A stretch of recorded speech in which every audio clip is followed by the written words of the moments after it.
1, we had lots of fun in the bedroom all day, and all of the night.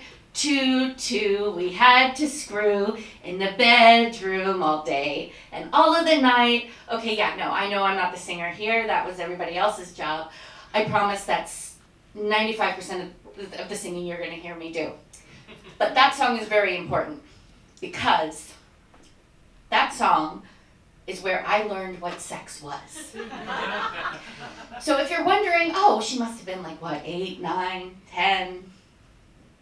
I was almost 13. Yeah. See, my mom did give me the talk, or at least I thought she did, because it was 3 hours of mortifying talk about periods and how lucky I was that I didn't have to use one of those belts with the hooks. And I mean, fair, definitely that was a plus. But really what the talk was about was how I had to save myself for marriage. Not because we were religious. This has nothing to do with religion. We're Jews. As long as you're not Orthodox, spread your legs before marriage. So she had to go a different way. So it was basically, a boy will tell you he loves you just to have sex with you. And then once you have sex with him, the very next day he's going to go to his friends in the locker room. Yeah, the locker room, because where else would they talk? And he's going to tell all of his friends that he had sex with you. And then the very next day, they're all going to start come asking you out. Because they're going to think you're easy, and if you had sex with him, you'll have sex with them. And that means you're going to get a reputation. Because the worst thing I could be in my mother's eyes was a slut. I mean, drug addict, criminal. No, a slut with a reputation. And you can forget about tampons, because those are only used by loose women or women who were married, because that's okay. So, anyways, back to this wonderful day, and I promise this is the last time you're going to hear me sing. 5, he did the dicky dive. Wait a second, I had to stop her. What's a dicky dive? This was the first and last time I had ever heard that euphemism for sex in my life. And she's like, it's when a guy puts his penis in your vagina. I was floored. I thought that was the most disgusting thing I'd ever heard in my life. I was like, oh, that's disgusting.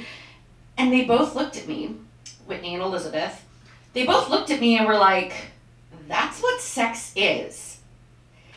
And in that moment, I was like, oh my God, they're going to tell the entire junior high that I am almost 13 years old and I don't know what sex is. So I played it off. And I sold it.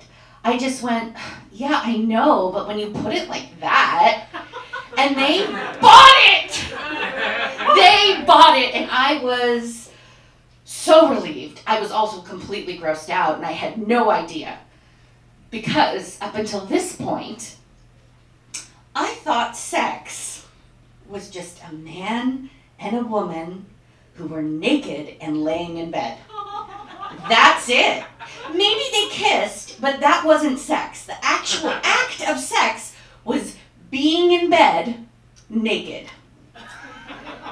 So the reason why this whole thing was kind of a relief is because when I was in preschool, from the age of 4 all the way to 2nd grade, I had a long-term monogamous boyfriend.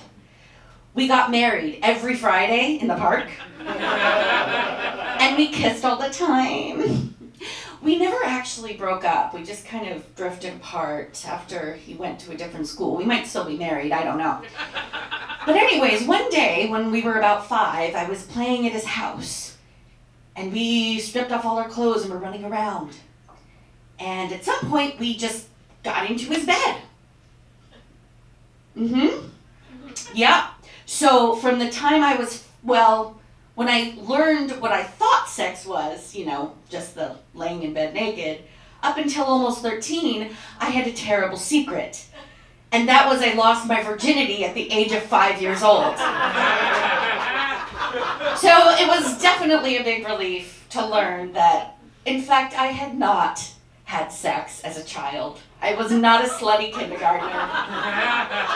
Anyway, that is all I have for tonight.